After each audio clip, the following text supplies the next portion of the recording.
So you've got a team member who's been with the company for almost 2 years, and he just doesn't seem to be able to deal with the speed with which work needs to happen and is continually doing work slower than what you'd like to see. So your question is how can you help him to to work faster? So I think, coming at this from the perspective of a coach, you know, I liked how you phrased it, like how can I do this without seeming like, I'm like we're in the military and I'm just creating stress for somebody, because that's exactly what will happen if we do nothing but just tell somebody you need to move faster. um, Quality is probably going to go down, right? Because their stress is going to go up. So from the coaching perspective, which is what I'm hopefully, is what you're getting out of the program, is this encouragement that great managers serve as coaches. So, almost think about this from, like, let's just use a sports analogy. So, in the military, you might need to yell sometimes, right? Because it's loud and there's a lot of things happening. But it's very rare in civilian life that we're in a situation that's that serious, where like literally a life or death situation. So it's generally not helpful. So in a crisis, sometimes it is helpful to just bark orders, get people moving fast, do stuff right away, because to you don't have enough time to continue to think about things. You just have to do something. But it's very rare that we're in a true crisis like that in the civilian world. So if we just kind of bark orders military style, very little is going to happen. So maybe a better kind of, I guess, metaphor, or I guess leadership's approach to think about is, think about a coach of an athlete. So let's say it's a you're the coach of a football team, or as soccer, as we say in the United States. Let's say that you're the coach of that team and you've got a player who's not quick enough, but he's somebody you really want to have on the team for a number of other reasons. And we obviously just yelling at him to move more quickly is probably not going to help, right? But if we understand, okay, well, what's preventing him from moving quickly? Well, maybe it's that he's got 5 pounds of extra body fat that he needs to lose. So maybe we could help that person. We could understand, like, well, how do we change this person's diet to help them lose that body fat? Maybe this person, when they're not for their training, they're not training enough explosive movements with sprints and weights. So they've developed a lot of slow twitch muscle fibers that make it so that they're not moving fast enough. So whatever the underlying causes and conditions are, that's the key move of a coach, is to think, what is it that's preventing this person from doing what we'd like to see happen? And how can I help them get there? How can I help them make these improvements? So in this case, there could be a number of reasons as to why this person doesn't move fast enough.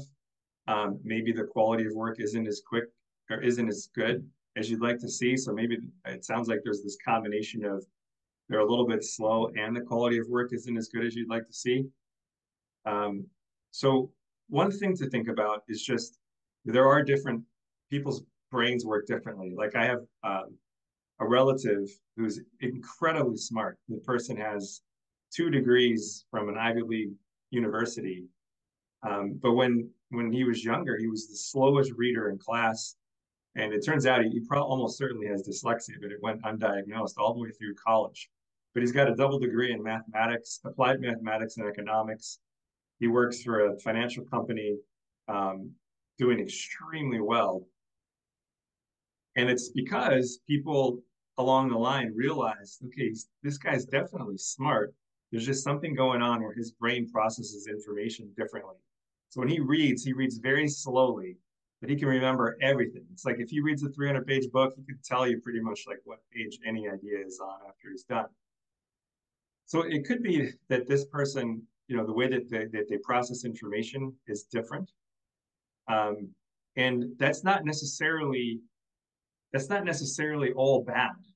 So like I just mentioned with this relative of mine, usually where there's some type of shortcoming, there's a strength that's on the other side. So while they may be a little bit slower in processing information and dealing with information, if they're given the time to do it, it could be that they're really good at connecting dots that other people don't see.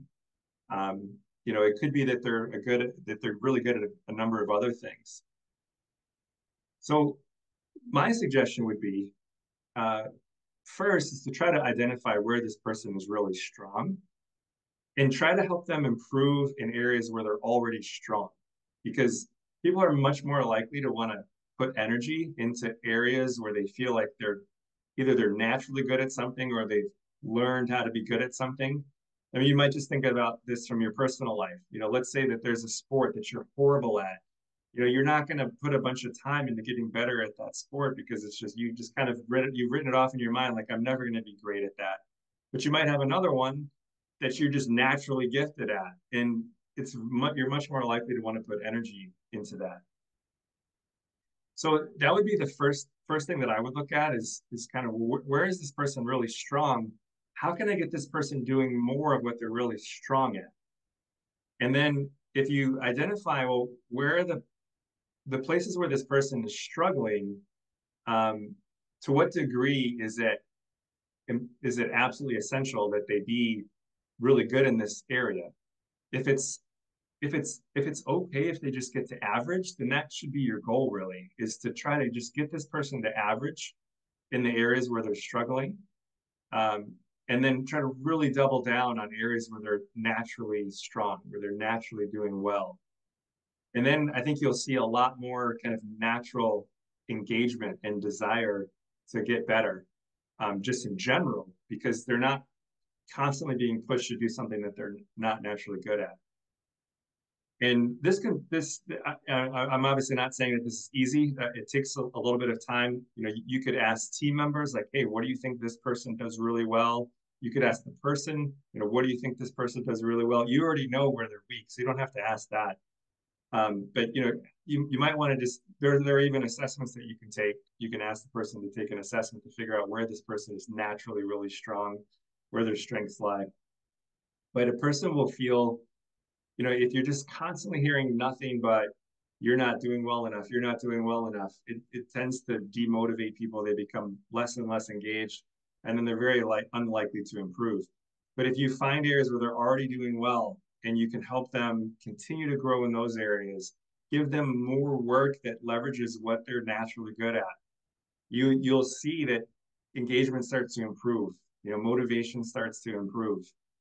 Now, the one last thought here is, so if this is an area where the person absolutely has to be moving fast and the quality has to improve for them to meet the kind of minimum standards to do the job, that's where it's important to really think about, well, what could be preventing them from doing this?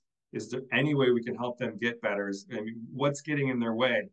And it might be good to ask them, instead of saying just immediately like, hey, I want you to get better at this.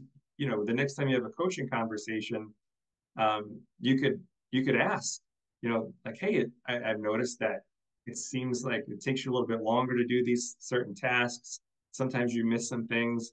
What are some reasons, what are some things you think might be causing that? And that person might be very aware. Well, there's like, they might give you a very good explanation that'll help you identify some things you could do to help that person.